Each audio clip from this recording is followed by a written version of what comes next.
La mariée fut envoyée au mauvais ranch, mais la petite fille s'accrocha à sa jupe et murmura « Dieu vous a enfin envoyé jusqu'à nous. » Territoire du Montana, hiver 1869. Le vent taillait comme des couteaux à travers les plaines ouvertes, soulevant la neige en tourbillons furieux qui effaçaient l'horizon. À des miles de la ville la plus proche, la terre blanche semblait intouchée par le temps, silencieuse, solennelle et cruelle. Au bord de ce silence se tenait une femme. Annabelle Sinclair resserra son châle de laine autour de sa gorge, ses bottes craquant dans la neige profonde tandis qu'elle s'approchait de la silhouette sombre d'une maison de ranch. Sa main gantée trembla lorsqu'elle la leva pour frapper. Avant que ses phalanges ne touchent le bois, la lourde porte grinça et s'ouvrit. Un homme de haute taille emplit l'encadrement. Ses yeux, gris ardoise et froids comme le vent, la dévisagèrent comme si elle était un fantôme. Les rides autour de sa bouche étaient crispées. Son manteau entrouvert laissait entrevoir un revolver usé à sa hanche et une alliance en or encore à son doigt. Annabelle raffermit sa voix.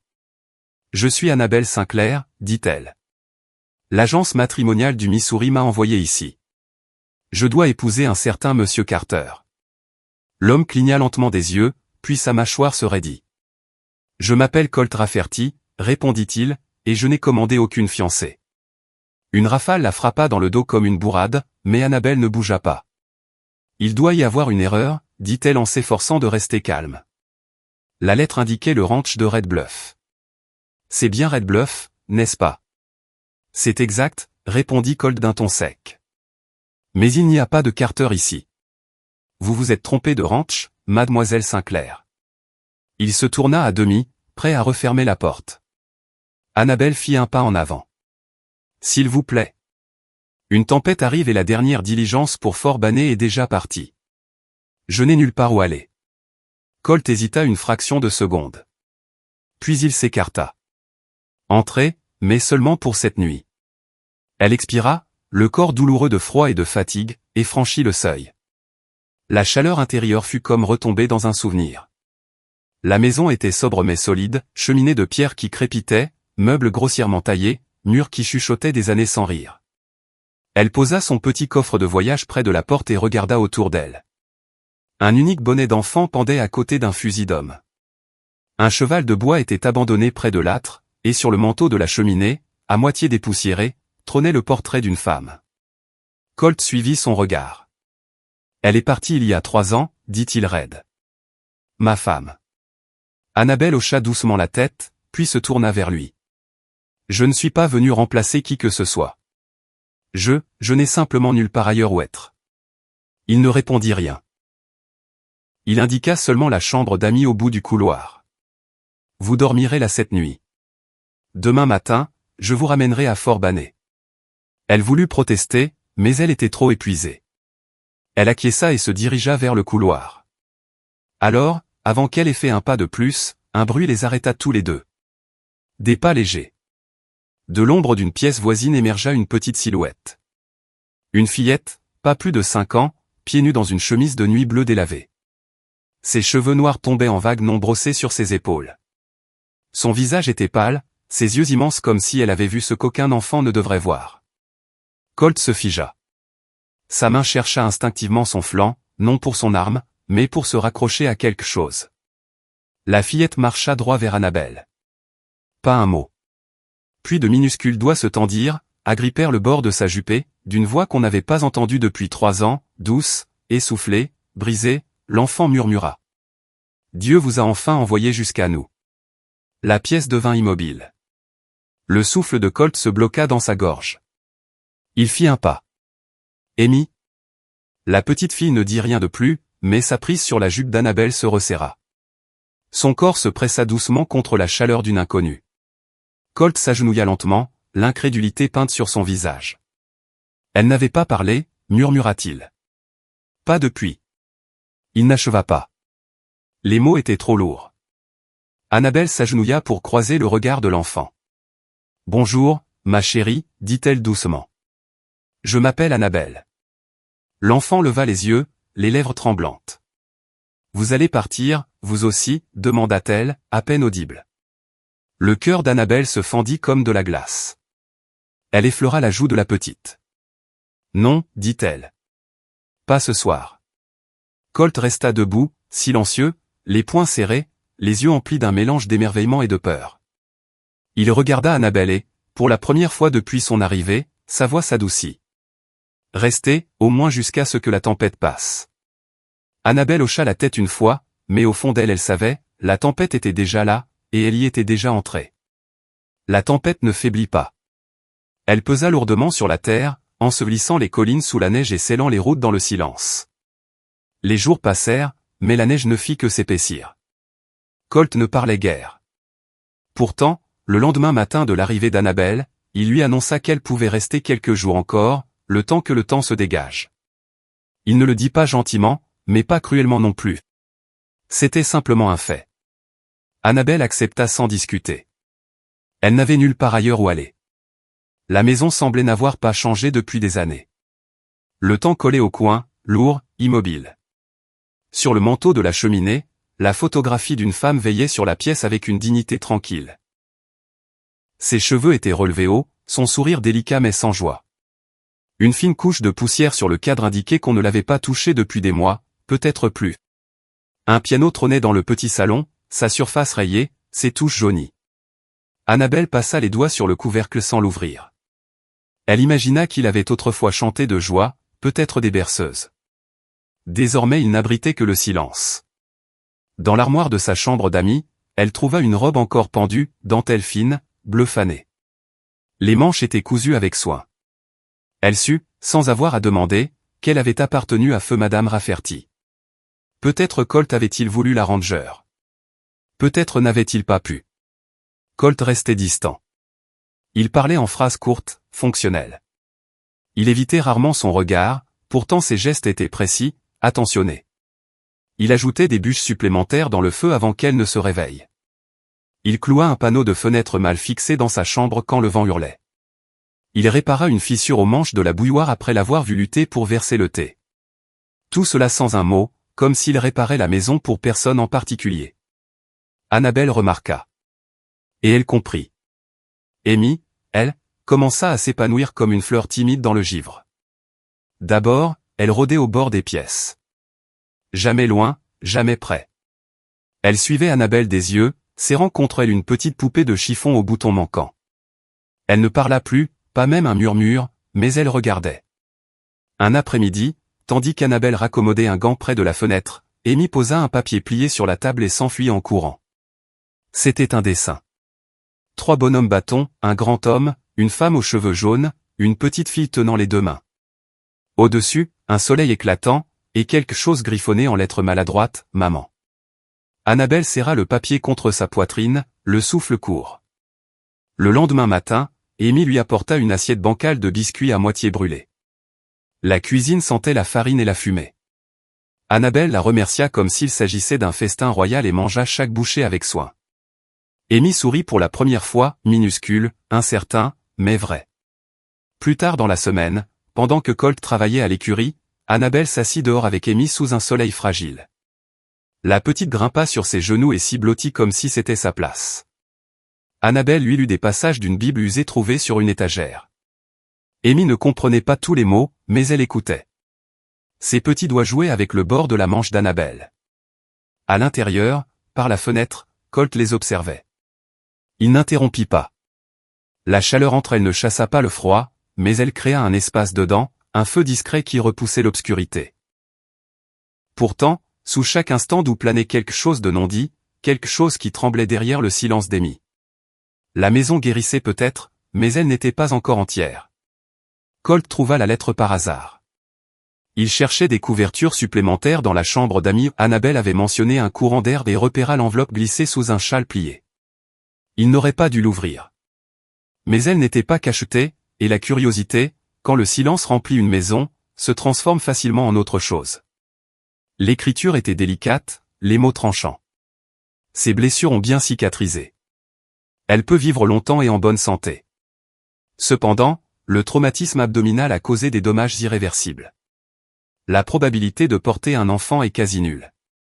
Colt replia la lettre lentement, comme si elle était en verre. Ce soir-là, le feu brûlait bas dans l'âtre, projetant de longues ombres sur le plancher. Amy dormait déjà à l'étage. Dehors, le vent hurlait entre les arbres brisés. Annabelle était assise dans le fauteuil, un châle sur les épaules, les yeux perdus dans les braises. Colt se tenait près de la fenêtre, bras croisés, mâchoire serrée. Il l'observa un moment avant de parler. « J'ai trouvé une lettre aujourd'hui. » Ses épaules se raidirent. Elle ne le regarda pas. « Je ne voulais pas fouiller, » ajouta-t-il plus bas. « Je sais, » dit-elle doucement. Puis, après un silence, « Vous l'avez lu ?»« Oui. » Le silence s'étira, épais et incertain. Elle se tourna enfin vers lui. Son visage était calme, mais ses yeux trahissaient tout, la honte, la douleur, la peur d'être vue de trop près. « J'étais infirmière, » commença-t-elle. « Pendant la guerre, pas par formation, juste par nécessité. Il y avait ce garçon, pas plus de 8 ans. On l'a amené enveloppé dans un drapeau de l'Union. Sa mère le tenait comme s'il respirait encore, mais il était parti depuis longtemps. Ses doigts se crispèrent sur le tissu de sa robe. Chaque nuit ensuite, je rêvais de son visage. Et puis il y a eu l'explosion. Elle toucha instinctivement son flanc, comme si elle sentait encore la blessure sous ses côtes. Ils ont dit que j'avais eu de la chance de survivre, mais le mal était fait. Je ne pourrai jamais porter d'enfant. Colt la regarda, non avec pitié, non avec tristesse, mais avec quelque chose de plus solide. Vous avez sauvé des vies, dit-il. Et payé un prix que la plupart des hommes n'auraient pas supporté. Elle cligna des yeux, surprise. Il y a des cicatrices qu'on voit, continua-t-il, et d'autres qui restent cachées. Mais je crois que vous avez survécu mieux que quiconque que j'ai connu. Elle détourna le regard, les yeux brillants, les lèvres pincées. Je ne veux pas de votre compassion, murmura-t-elle. Vous ne l'avez pas, répondit-il. Seulement mon respect. Leurs regards se croisèrent dans la lumière vacillante du feu. Pour la première fois, elle se sentit vue non comme quelque chose de brisé, mais comme quelqu'un d'entier à part entière. Le silence qui suivit ne fut plus gênant. Il était autre chose, honnête, humain. Elle sourit faiblement. Merci. Colt hocha lentement la tête dans cette pièce calme où l'hiver hurlait dehors et les souvenirs pesaient de tous côtés. Un fil fragile s'étirait entre eux, mince mais réel. Ce n'était pas encore de l'amour, mais ce n'était plus de la distance. Tout commença par un dessin. Annabelle le trouva plié sous l'oreiller d'Amy en changeant les draps. L'enfant dessinait souvent désormais, chevaux maladroits, famille en bâton sous des soleils jaunes. Mais celui-ci était différent, plus sombre. Elle déplia le papier lentement.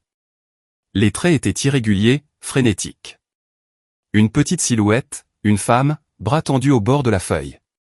À côté, une ombre massive, haute et épaisse, traînait la femme. Près d'eux, une autre silhouette gisait au sol.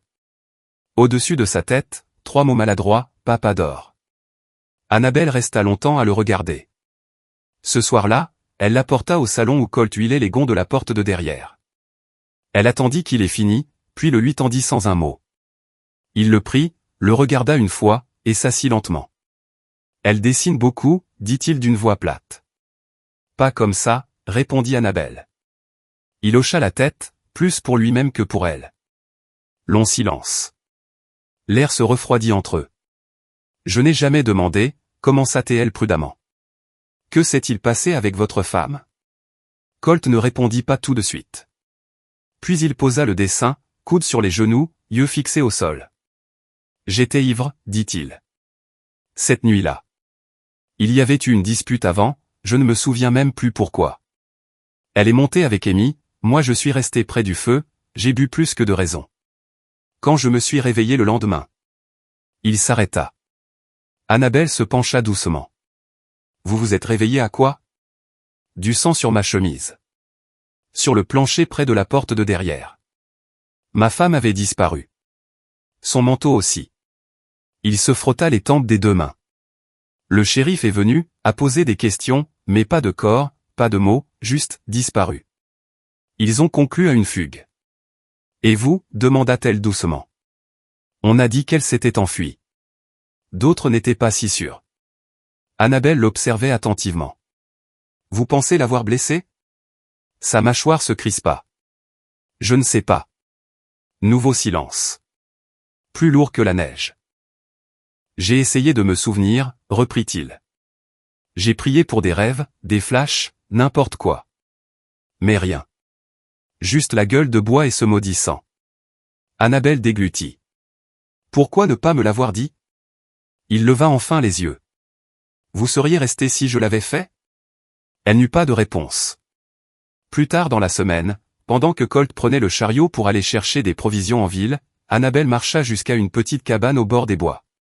Elle appartenait à une veuve dont on parlait en ville, Madame Hargrove, à moitié aveugle mais vive comme l'air d'hiver. Madame Hargrove ouvrit, châle serré autour de ses os, longue cicatrice le long du cou. Elle plissa son bon œil vers Annabelle. La femme de Colt Rafferty, hein? Je loge chez lui, répondit prudemment Annabelle. J'ai des questions. La vieille grogna. Qui n'en a pas? Annabelle raconta ce qu'elle savait, le dessin, le sang, la mémoire perdue de Colt. Madame Hargrove écouta, se balançant lentement.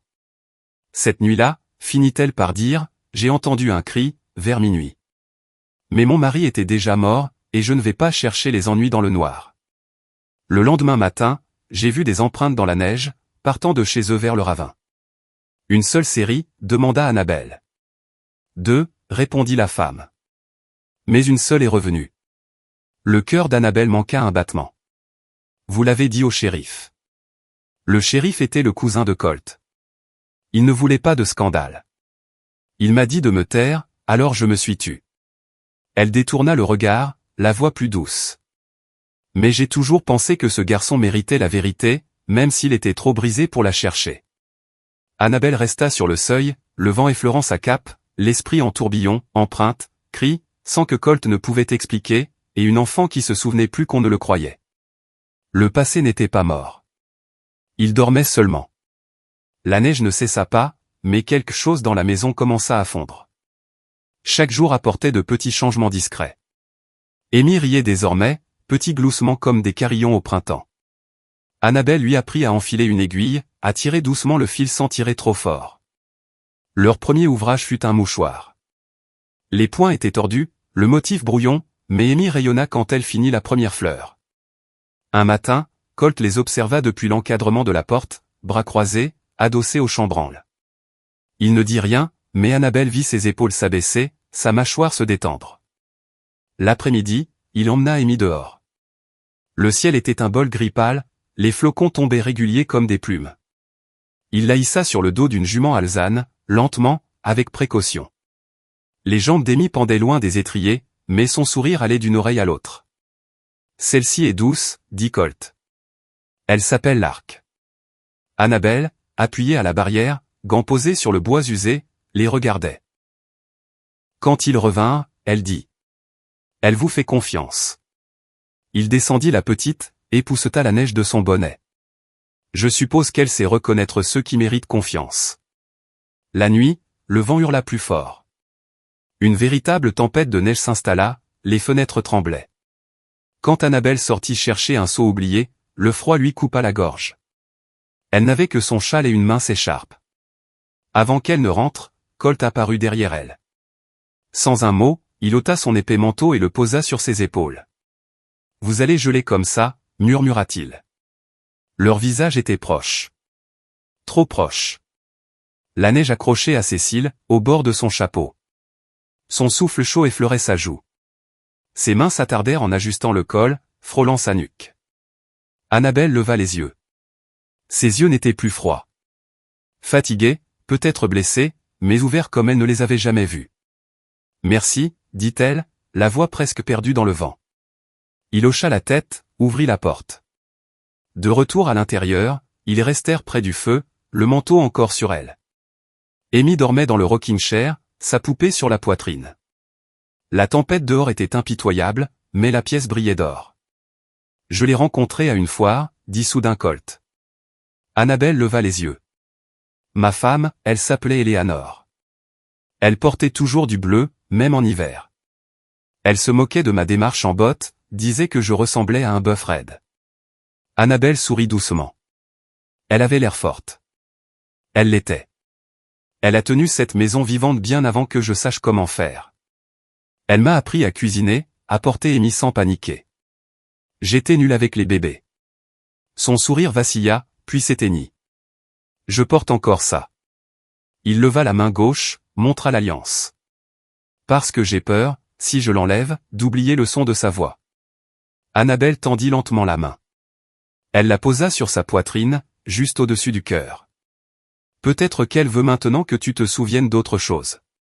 Pas seulement sa voix, mais la façon dont elle t'aimait, et tout ce que tu as encore à donner. Colt déglutit difficilement.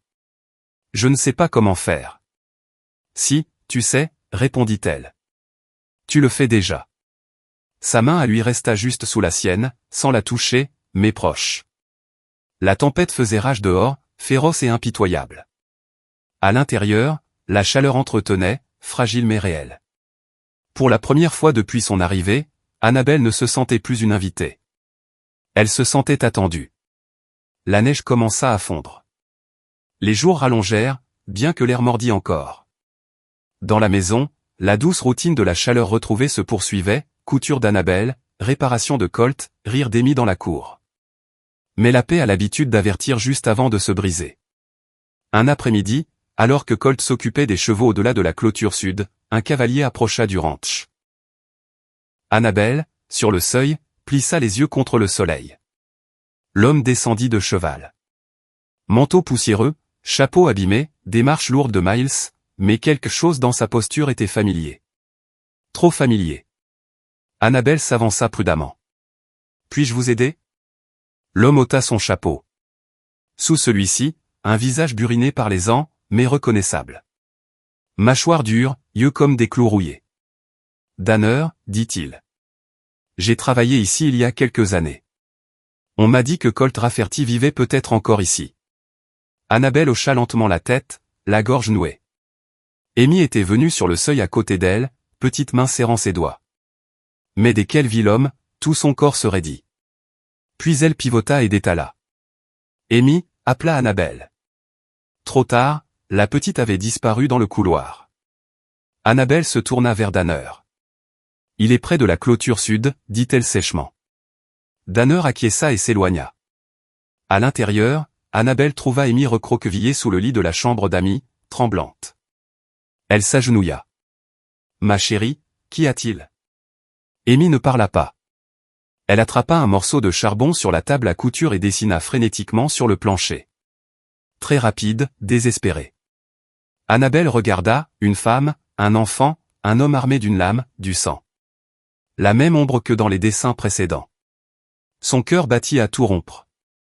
Elle se releva, se dirigea vers le fusil accroché au-dessus de la cheminée. Mais avant qu'elle ne l'atteigne, la porte claqua. Danner. Ses yeux la trouvèrent avec un calme glaçant. Elle se souvient, hein, dit-il. Annabelle recula. C'est vous qui l'avez tué. Il sourit sans que ses yeux sourient. Elle n'était pas censée être là. Ni la gosse. Mais ton homme, Colt? Il était trop saoul pour voir clair. Il avança, tira un couteau de sous son manteau. Je peux pas risquer qu'elle parle maintenant. Annabelle bondit vers le fusil, mais il fut plus rapide. Il le fit voler au sol. Elle voulut fuir, il la rattrapa par le bras. Un cri jaillit de sa gorge quand il la jeta à terre et leva le couteau. Puis un éclair. Amy. L'enfant surgit du couloir en hurlant de terreur pure. Annabelle se tordit, se jeta entre l'homme et la petite juste au moment où la lame descendait. La lame entra profondément. Elle s'effondra. Du sang fleurit sur son corsage. Annabelle, rugit Colt depuis la porte. Le coup de fusil déchira l'air. Danner vacilla en arrière, main sur le flanc. Colt avança, arme levée, visage tempête de fureur. Il écarta le couteau d'un coup de pied et s'agenouilla près d'Annabelle. Le sang trempait le plancher. Reste avec moi, dit-il d'une voix rauque. Les yeux d'Annabelle papillonnèrent. Amy rampa près d'elle, sanglotant. Puis, à travers les hoquets, le mot qui brisa tout. Maman! Hurla Amy. Maman, ne pars pas. Colt se figea. Les larmes coulaient sur le visage de la petite tandis qu'elle s'accrochait au bras d'Annabelle. Dehors, des voisins attirés par le coup de feu arrivèrent. L'un, ancien adjoint, reconnut aussitôt Danner. On appela le shérif. La vérité ne mit pas longtemps à éclater. Avec le témoignage tremblant d'Amy et le souvenir du cri d'il y a 3 ans, Danner fut arrêté. Colt fit sa déposition d'une voix creuse. Mais rien ne compta plus, dans ces heures, que la fièvre qui suivit. Annabelle allait et venait entre conscience et délire, peau pâle comme la lune, souffle court. Colt ne quitta presque pas son chevet. Il veilla les nuits, épongea son front, murmura son nom, la supplia de se battre. Une fois, quand la fièvre retomba brièvement, elle remua. Ses yeux rencontrèrent les siens. « Vous êtes resté, souffla-t-elle. Je n'aurais jamais dû te laisser te faire mal. » Elle sourit faiblement. Ça valait le coup, pour elle. Depuis le seuil, Amy s'approcha sur la pointe des pieds. Elle grimpa sur le lit, posa délicatement un linge humide sur le front d'Annabelle, imitant ce qu'elle avait vu Colt faire. Puis, le regardant avec des yeux bien trop vieux pour son âge, elle murmura. « C'est ma maman maintenant. » Et Colt, brisé, essoufflé, ne put plus nier la vérité de ces mots. Il se pencha, effleura des lèvres la main d'Annabelle et dit. « Tu nous as sauvés tous les deux. » Annabelle se tenait à la fenêtre longtemps après que le feu fut mort, regardant la neige tomber en spirale silencieuse. La blessure à ses côtes avait presque cicatrisé, mais la douleur intérieure n'avait fait que grandir. Elle ne pouvait pas rester. Pas après tout ça, pas quand elle ne pourrait jamais donner à Colt ce que sa femme avait donné. Ce matin-là, elle s'assit à la table de cuisine et écrivit d'une main tremblante. « Cher Colt. Vous m'avez offert une chaleur que je croyais ne plus jamais ressentir. Mais je ne suis pas entière. Je ne peux pas porter d'enfant, et vous méritez plus que ce que je peux offrir. Vous et Amy avez besoin de quelqu'un qui puisse vous donner un vrai avenir, pas seulement des morceaux. Sachez que je vous aime tous les deux, mais l'amour ne suffit pas toujours. » Elle plia soigneusement la lettre et la posa sur le manteau de la cheminée, sous le portrait d'Eleanor. Puis elle se tourna pour faire ses bagages. À l'étage, Amy remua dans sa sieste. La maison était trop calme. Elle descendit pieds nus, sa poupée serrée contre elle. C'est là qu'elle vit la lettre. Son prénom écrit dans le deuxième paragraphe, juste après, « Je ne peux pas être sa mère. » Sa poitrine se serra. Amy ne pleura pas. Elle remonta simplement, enfila ses bottes, son écharpe, et sortit discrètement dans la neige. Quand Annabelle remarqua la porte entr'ouverte, le vent recommençait à se lever. La panique lui broya la poitrine. Elle monta en courant, appela Amy, fouilla les pièces. Rien. Colt, hurla-t-elle en déboulant dehors. Elle est partie. Il revenait juste de l'écurie, laissa tomber la selle dans la neige. Comment ça, partie? Elle a lu la lettre, dit Annabelle, les yeux fous de culpabilité. Elle croit que je pars à cause d'elle. Sans un mot de plus, Colt courut à l'écurie. Il scella la jument en un éclair et hissa Annabelle derrière lui. La tempête arrivait plus vite qu'il ne l'avait craint. Le blanc avalait l'horizon. Les traces dans la neige déjà effacées par le vent. Ils cherchèrent le long de la rivière, la lisière des arbres, appelèrent jusqu'à s'en déchirer la gorge. « Amy !» hurlait Colt dans le vent. « Amy, reviens !» Seul le silence répondit. Puis, juste avant la nuit, Annabelle aperçut une tache bleue entre les arbres. Colt sauta de cheval avant même qu'elle s'arrête. Là, blotti sous un pin tordu, Amy, bras autour de sa poupée, joues blêmes, yeux à peine ouverts. « Bébé !» sanglota Annabelle en tombant à genoux. « Que as-tu fait ?» Les lèvres d'Amy tremblèrent.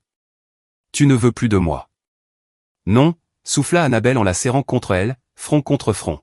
« Je ne te quittais jamais. Je croyais te protéger.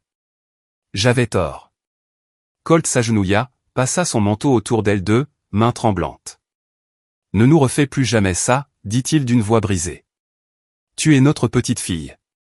Rien ne change ça. » Les petits bras d'Amy se levèrent, s'accrochèrent au cou d'Annabelle. « Je veux que tu sois ma maman pour toujours, » murmura-t-elle. « Alors je le serai, » répondit Annabelle en pleurant. « Pour toujours, si tu veux de moi. » La main de Colt trouva celle d'Annabelle, la serra en silence. Au milieu de la forêt enneigée, le vent hurlant, le passé enfin derrière eux, une famille brisée redevint entière. Le lendemain matin, la tempête était passée. Le monde dehors était recouvert de blanc neuf. Les arbres ployaient sous la neige, l'air était immobile et froid. Dans la maison, tout remuait doucement, feu qui craquait, soupe qui chauffait, doux bourdonnement de la vie après une longue nuit rude. Amy dormait blottie sous une courte pointe contre Annabelle, ses petits doigts entrelacés aux siens. Elle ne les avait pas lâchés depuis qu'on l'avait retrouvée. Colt se tenait près de la fenêtre, bras croisés, regardant l'horizon. Il avait l'air fatigué, mais différent, plus léger, résolu. Après le petit déjeuner, il demanda à Annabelle et Amy de venir marcher avec lui. Ils s'habillèrent chaudement et sortirent dans la neige. Le soleil était revenu, jetant une lumière dorée sur le monde gelé. Au bord du ruisseau, Colt s'arrêta et se tourna. « J'ai beaucoup réfléchi, dit-il, à ce qui fait une famille. » Annabelle attendit, le cœur déjà plein. Il sortit une petite bourse de velours de sa poche. Dedans, une bague, usée, simple, tremblant légèrement entre ses doigts. « Je l'ai portée trop longtemps, dit-il en levant sa main gauche. Puis il ôta lentement son alliance et la tint dans sa paume. Elle est partie et je l'ai aimée. Mais l'aimer ne veut pas dire arrêter de vivre. Il regarda Annabelle, la voix douce. Amy a besoin d'une mère, et moi, j'ai besoin de toi. Les larmes montèrent aux yeux d'Annabelle. La famille, ce n'est pas d'où l'on vient, dit Colt. C'est là où l'on choisit de rester. Puis il mit un genou en terre. Je te choisis, Annabelle Sinclair. Veux-tu m'épouser? Elle ne répondit pas d'abord avec des mots. Elle s'agenouilla à côté de lui, entoura Amy de ses bras qui les avaient suivis de près. Je suis désolée, murmura-t-elle à l'enfant. Désolée de t'avoir fait croire que je ne voulais pas de toi. Amy s'accrocha à elle. Je savais que si. J'ai juste eu peur. Annabelle se tourna vers Colt, la main toujours sur Amy. J'étais sûre d'avoir raté ma chance d'appartenir à quelque chose d'entier. Que je n'étais bonne qu'à partir. Mais tu es resté, dit-il. Et moi aussi je reste. Elle hocha la tête, larmes coulant sur ses joues. Oui, je veux t'épouser. Il glissa l'anneau à son doigt ou l'anneau de son épouse, désormais porteur d'une nouvelle promesse. Une semaine plus tard, l'église de Fort Banner ouvrit pour un mariage discret. Les gens du village remplirent les bancs, regards chaleureux et bénédictions murmurées. Ils avaient entendu l'histoire, comment Annabelle avait saigné pour protéger une enfant muette depuis des années, comment Colt avait trouvé la paix auprès d'une femme qu'il n'attendait pas. Des fleurs sauvages simples bordaient l'allée. Colt se tenait à l'autel dans sa plus belle chemise, visiblement nerveux. Puis les portes s'ouvrirent. Annabelle entra dans une robe prêtée par la couturière du village, cheveux relevés avec des brins de lavande. Mais ce fut Amy qui fit tourner toutes les têtes, marchant fièrement dans sa robe bleue, semant des pétales avec la joie propre aux enfants. Quand le pasteur demanda qui remettait la mariée, Amy répondit sans hésiter. Moi. Des rires emplirent la pièce. Les yeux de Colt s'illuminèrent. Après les vœux, après le baiser, après qu'Amy se fût jetée au cou des deux, ils sortirent tous les trois dans le soleil, plus liés par le chagrin, mais unis par la grâce. Cette nuit-là, tandis que le feu crépitait bas et qu'Amy dormait paisiblement entre eux, Annabelle regarda le plafond avec un émerveillement tranquille. Elle murmura une seule fois. Je n'étais pas née pour être mère, mais j'ai été appelée à le devenir. Et dans cette maison où tant avait été perdu, quelque chose enfin se retrouvait.